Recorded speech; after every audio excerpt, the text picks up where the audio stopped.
What's up, everybody? This is Dominic Cousins and Matt Breitenbach of the Breitenbach Advisory Team here.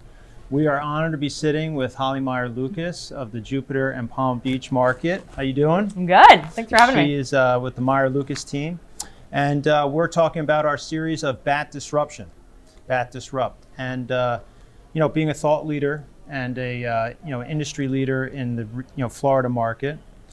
We're talking about what is the major disruptor in 2022 that you're seeing, maybe for yourself, for your team, collectively. Yeah. So there are a couple things. I think, first of all, I don't think there is any massive disruption that's happening at the moment. I think there's a lot of doubling down on things that are already working. One huge thing that we're seeing right now, though, is this mass exodus from certain areas of the country into certain markets: Texas, Tennessee, Florida, Nevada, Wyoming. So the states that don't have state income tax. And I think that that population influx, for what we're seeing in Florida right now, it's funny. If I lose a deal, it's a buyer. If I lose a buyer, it's typically because they bought, I lose to Austin and Nashville more than I do to a competitor. So buyers are evaluating making a relocation. I think what we're going to see historically is this will be one of the biggest mass migrations of population in our country's history, if not already. Yeah. We've seen that in the Hamptons so much because it's a whole new lifestyle. I feel like COVID was like the arrival of this new money into the marketplace and this new generation. We talked about the millennial buyer, right? This whole new generation that lives differently, and they feel like they're very transient. They feel like they move around, and it's funny you brought up. And they can because of technology. So and us agents, we're doing it too. So there are a lot of these mega teams, we were just talking about this, these mega teams that are emerging that are across state lines, and we can because of technology. You can be a broker in New York and have a home in Florida, and it's totally, our generation considers that to be totally normal, and why not? Yeah. Because from your smartphone, you can control your pool and your this and your that. Yes. And so I think it's true for real estate too. These cross state line teams that are emerging within brokerages, because that's the thing, brokerages are across state lines, right? So now it's teams, there's the expansion. Have you ever thought about putting a team in? Yeah, we have, of course. And Jersey? Yeah, for sure. We talked about, Rory Gallett actually was on the first Bat Disrupt we did, talked a lot about this, about, Goldman Sachs and if you were going to, financial advising, and if you were going to do how, Compass, they try to keep that model where if you're going to refer somebody in a different market, that's going to be the same brand that you're, handling in that same orient market that you're in. And I think that's a big thing for us too, is that advisor, right? Being advisor, being part of that transaction, no matter what, is taking them through wherever it is and being there for them cross market, wherever it is. So I think that's the emergence of that too. And Rory talked about that a lot. He talked about that a lot. That people throw the word advisor around very loosely. I'm an advisor, this person's an advisor, but we try to keep it, to the most elevated level possible and kind of adhere to team principles and those things. And I think if we were to think about outside the market, of the Hamptons market that we're in, that it would be replicable, to the same standard. Yeah, I think it's so hard because as an agent, so on one hand, it's agents, you want to niche down and be the expert on not only your city, but your neighborhood, that niche-y, but then also me, you want to be that advisor for them. So I think one thing that I think is the common thread is the economies of scale on the relationship. So for example, if I have a relationship with you and you have a place in Aspen and the Hamptons and Palm Beach, that's one relationship that you have with one broker if I can do business everywhere, which is ultimately, it boils down to the fact that time is, for our generation, emerging as a bigger commodity than money. Yeah. Which is right now, for example, new construction's popping off for millennial buyers, right? And by the way, millennial buyers are between 35 and 45 right now. Yeah. And it's not necessarily because we like shiny and new. It's because we don't want to spend time to have to renovate. Yes. And so I think the disruptor is the acknowledgement that time is a commodity. Yeah. That's a great one. Yeah. And how that relates to the real estate transaction. I love that. It's one thing as agents, one quantifiable thing one thing we truly can only control is our time. Yeah. Well, and one thing, that came out of COVID though, so in the Hamptons, do you guys go to your closings? Your signings? We like to go at the end of closings because we don't want to be the broker, hey, where's my check? So we go at the end. Right. Which is the worst when the title company slides it across and is I know what you're here for. Is someone going to pay me for I'm sitting here with a bottle of champagne and flowers. Yeah, you're thanks. And this guy, the butler, who is this guy? But one thing out of COVID that came out of that is that, to be honest, like us being, that's a kind of a time, like it's an eyewash type thing. Like we're there to congratulate them because we want to be first and foremost, but also it's a big, like we don't necessarily need to be there. And with COVID, we weren't allowed to be there. Yeah. Same thing with a lot of inspections and appraisals. Like our time as agents, like the eyewash things that we all do for the sake of the customer service, we got away with a lot. And I mean, right now, my team, like we will decline to attend certain things if it doesn't make sense, if we aren't providing value, which I think as a result of COVID, like the time being such a commodity is. Yeah. How big is your team in Florida? So I like to keep us at 20. 20 is kind of like when we get bigger than that, things That's a get big little number. weird. It is, yeah. I think we're right now, what are we at, 22, 23? 18 agents, 4 That's support awesome. staff. We like to keep our ratio at, like I like to have 4 support staff for 16 agents. My team structure is pretty unique, and it's something that I'm pretty proud of because it took me a really long time. You remember, like figuring out what the best team structure is on our leadership side. And the biggest reason, I mean, talk about a disruptor. The agent being the rainmaker agent being the single point of failure and single point of hire, I think the days of that are slowly dwindling. Yeah. So like when you hire my team, you're hiring all 20 of us. Yes. Like if you list your house with us, we have a listing manager, we have my chief of staff. Yeah. Like I'm almost like not involved in it as much as like in the past, the rainmaker, and I'm using that from, a millionaire real estate agent like that, that like whose name is on the door. I think that agents, as social media evolves and we're able to like inject personality into our team members, it doesn't need to be my face on the bus anymore for us to have an effective team. Yeah. Right? Does that make sense? Totally. And I think really like, good. Well, I think it's a very honest approach because again, like being a single point of failure, like I have kids, right? I'm sitting here with you. If my phone is ringing right now because I have a listing that like it's so setting the expectation that like I'm not like you don't want no, you want me the service. necessarily. We talked about that in numerous of these bad disrupt chats, and I'm glad you're touching on it. It's just it's service and client experience, and at this conference we're at, we talked a lot about it too, like operational luxury, right? Like how do we create that experience for that? Robert Repkin was speaking tonight about it, right? That 4 seasons concierge experience, and that's big on our team too, is creating that and spending for that and pushing that and putting the roles in place for that. And it's a lot of work as an agent. Sometimes you just want to pick up the phone and go sell again, but it's like, you know what? You need to have that. And that also, it also kind of ties into what we're talking about, time, right? And I think through COVID, time came in ways of people realizing they want to be around their family. They want to have time with their family. As agents, I grew up with a mom as an agent, we didn't even have cell phones. I was sitting in the car, I'm like reading the sign. Like there was no one, I'm like, just leave me in the car, right? Like, and it's like, you learn a lot from that experience where it's like, when you start scaling your business about being there for your kids and being around them and having that time. And I think it transcends real estate too for people that are in finance industries or whatever, that, hey, like I'm enjoying this with my kid. I need to spend more time with COVID, so it made off. it okay to say like, I can't do this. Like I can't do this call right now. And so I think with real estate, I think this teamerage, like not a brokerage, but a teamerage model where it's like the names are even changing. So we're the Meyer Lucas team, and I really wish that I could get away from having my name in the title, because there is still that expectation that like I'm going to be, from some people, that like they're hiring me. I'm pretty outspoken and pretty transparent about the fact that if you're hiring my team, you're hiring all of us collectively. But I think that it's cool seeing these like XYZ Collective and like these groups that are forming not as brokerages but within teams. I love right? that. It becomes a brand. I know for us, I always was in the business so long. My name has so much clout in the Hamptons. I've actually tried to get away from my name, and I've had managers and people like, no, it would be a mistake. Yeah, and it was so hard. But we've kind of went to more of an acronym with the BAT and BAT to kind of bring it more about the team and brand. And it is a hard thing. And I know in New York too, they limit you a little bit. Yeah, I'm actually a little jealous of Florida. Like in New York, you have to have team in your name, right? So it's a little bit harder to. We do too. I'm pretty outspoken about that. Like, why are we doing it? It's crippling. We're creating like these new words. Yeah. Like the collective is the new one that's like kind of sexy. Like the blah blah blah. We have very strict rules about, and I think it's a mistake for our real estate commissions to not allow us to be more. Like we're not hiding the fact that we're with a brokerage. It's more like the group. I think as a solo agent, I don't know how, and with all due respect to solo agent slayers, this is not.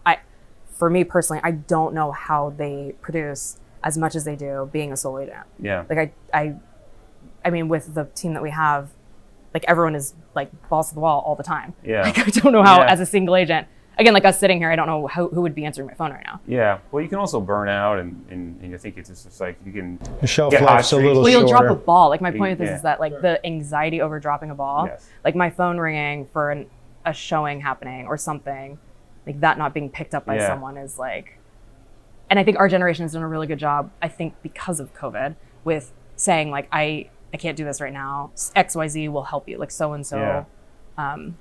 Well, kind of, it's cool. It's. I love what you're talking about. I think it touches, Dom, which we have talked about too, and we've heard in other chats about like the team becoming a brand and, Yeah. and the rise of these big teams are rising. It's like we're building a brand, we're building an experience. It's like a delegation system though too. Yeah. Like it's like the magic on my team, I think, is delegating the activities that need to happen. So we have like 72 things if we're taking a listing live, they need to get done.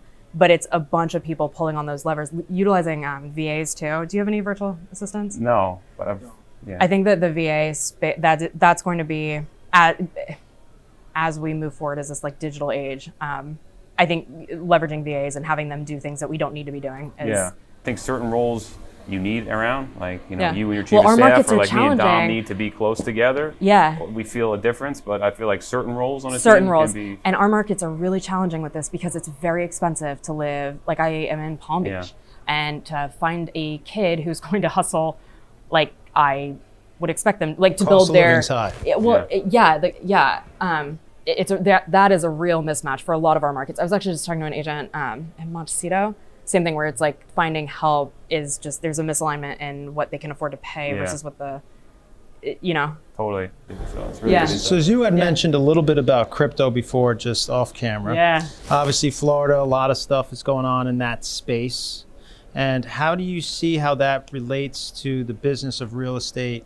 For you, maybe in your market, is it a little bit? Is it a big disruptor in the space? And maybe it's like, it's the elephant in the room, and it's going to take Yeah. off to the next degree. Okay, so two different things there. So crypto and leveraging crypto to be able to buy any kind of asset, I think is here to stay. Like I think that will happen and continue to. And that's happening now in your market. Yeah. And I think it's happening all over the country. Sure. Whether we know about it and talk about it or not, like there are a lot of lending platforms that enable you to leverage your crypto that, like we're at the closing table, all of a sudden cash is wired from a leveraged crypto asset, which is really cool. Then the other side of that is the NFT stuff. And that part to me is, I have not fully wrapped my arms around, as I don't think anyone fully has, what the impact is on the real estate space, because the way that properties are titled, if you can put a deed into an NFT, like, have you ever had anyone in the Hamptons, have you ever had anyone buy, like if a property is owned under an LLC, instead of buying the property, you buy the LLC? You guys ever had anyone do that? I've not had that, no. I just recently had someone do it for the first time, and my brain exploded when he was explaining it to me. So he just bought the LLC. Like we didn't know, like the title company, all of that was bypassed, Wow. which is the concept of an NFT. Mm-hmm. And like I said, you can edit this out if you want or keep it. This will be fun to revisit actually in a couple of years. Yeah. Because I think if I was a title company, I would be figuring the F out. Yeah. Like what that means. And I think as a consumer, we need to understand better what the title company's function is. Because if you think about if you have Breitenbach or 123 Main Street LLC, and I'm buying it from you, I can keep the taxes the same. Yeah. My tax basis was my insurance would then also stay with the asset. So if I buy 123 Main Street LLC from you, the title company doesn't, like that's, right? Yeah. So I think as a consumer, we need to understand what the title company's function is in the first place, which is lien searches and all of the stuff that they do in addition to the Good Yeah. questions. fee transfer, right? Yep. It's Very very good Wild question. West, NFTs and everything. Oh, yeah. Crypto. And It is, and it makes you reverse engineer why we have certain protections in place to begin with. Yeah. Like why do we have title insurance? Yeah. Like I don't know, you tell me. Not to put you on the spot. Yeah. Like, can you articulate that? Like, Not really, no. Right. I couldn't, yeah. And we do a lot of Same. deals together. Like, immediately we're like, oh, wait, hold on. Yeah, like, Can I Google it quick? that's not a question for me. Like, ask the title company. So crypto's in your market now. What's on the pipeline? You are clearly in the forefront in the market.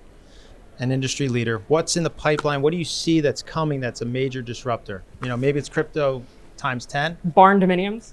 Do you guys have those? No. You're dropping all these cool I can talk about this shit all day long. No, I love it. Do you know what that is? You got it. Okay, so it's definitely disruptive. Okay, so I think like modular-ish homes, like quick out of the box, quick delivery type homes. That's happening where we are, like where you buy a plot of land and you can like throw up because people are not like millennials are so freaking interesting, man, and Gen Zers too. Yeah. Like the long-term thinking of the asset is just not like I don't know about you guys, but the buyers the bulk of our buyers right now are like 30-year loan, like what is 30 years? Like that's not, like I want to know how much I'm paying per month right now.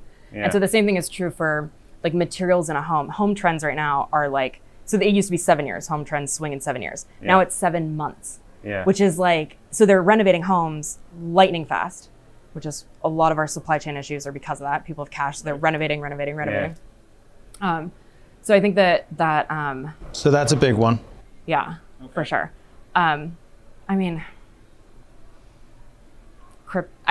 the crypto thing is like to me that's not like a disruption that like that's already taking place. Yeah. So with that being said, one question we love to ask in this series is, so there's obviously a lot on everybody's minds. You wake up in the middle of the night, it's 3:00 in the morning, you're thinking, unfortunately you pop out of bed, your thoughts are on real estate, your business of real estate. Is there something that's keeping you up more than other things as it relates to the business of real estate? Is there something at hand? Is it just the one deal, or is it other things? Is it the 20 plus agents on the team? Okay, so one thing that that does legitimately keep me up at night is how agents are keeping up with the digital age that we're in a way that makes sense for their like business structure. So this happens all the time where like an agent who's like between the ages of like 60 and 80 sees me at a conference or whatever, and they corner me or at a showing and say like, I'm really trying to get into social media and like I love what you're, and to me, it's like when I hear that, it breaks my heart because it is so, you are so, if you're not on social media, like you have no business in my opinion, and I am a millennial real estate agent, right? So you want to go where your buyers are. Now, are you saying social media is like Instagram, your space, so I mean, or like so social TikTok? media to me is like, that is your marketing is, like social media to me is a almost like a not even a word anymore. It's like it's Facebook and it's anything searchable. It's your Google My Business profile. It's everything, your digital footprint. And so what's happening right now is these content creators. I think every real estate agent, in order for them to do right by their client, meaning if I'm hiring you to sell my house, I need you to be able to market it across all the platforms, which is a lot of work, right? Yeah.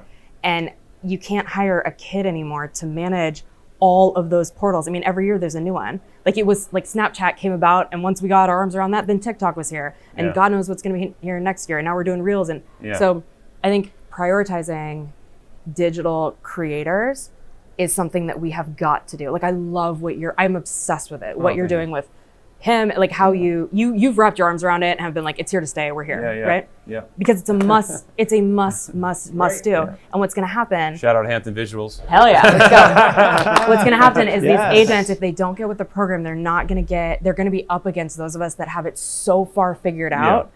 It's like, do you take photos of your listing or not? Like that's how much of a difference I think it's. Yeah, no, I think the digital marketing, and we talked about this on one of the other talks as well. It's just such a major thing, social media. But yeah, your whole digital footprint. Well, it's no longer like I gotta get on social. Like that's no longer a thing. Like if you're not. Yeah. You're not in the game. You're not selling real estate. Yeah, you don't have a seat at the table unless you're doing X. Right. Yeah. And having the ability to do it in house too. So I love that brokerages offer.